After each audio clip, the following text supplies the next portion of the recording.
Le recrutement, c'est un acte stratégique, c'est même le cœur du réacteur d'une organisation. De la qualité des recrutements dépend la qualité des équipes et donc la performance globale.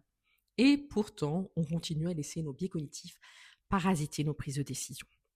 Un biais cognitif, c'est quoi exactement? C'est un raccourci mental, spontané et inconscient. Un raccourci de pensée qui peut nous induire en erreur, et c'est pour ça que j'en parle aujourd'hui. C'est un stratagème que notre cerveau utilise pour traiter l'information plus vite, parce que chaque jour, nous prenons environ 35 000 décisions.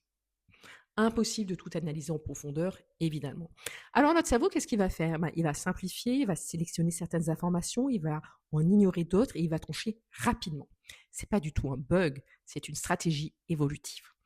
Si un animal à rayures noires et blanches fonce vers vous dans la savane, vous ne faites pas une analyse SWOT. Vous courez et franchement, c'est très bien ainsi. Mais le problème commence quand ces raccourcis pilotent des décisions complexes et stratégiques comme investir ou bien recruter. Parce que le recrutement, c'est un exercice profondément humain et donc un terrain particulièrement fertile pour les biais cognitifs.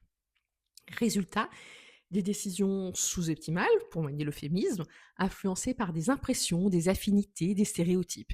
Les conséquences, on recrute des candidats qu'on n'aurait pas dû recruter, on ne recrute pas ceux qu'on aurait dû recruter, on favorise des clones au détriment de la diversité, on augmente le turnover et le désengagement des équipes et on s'expose à des risques juridiques.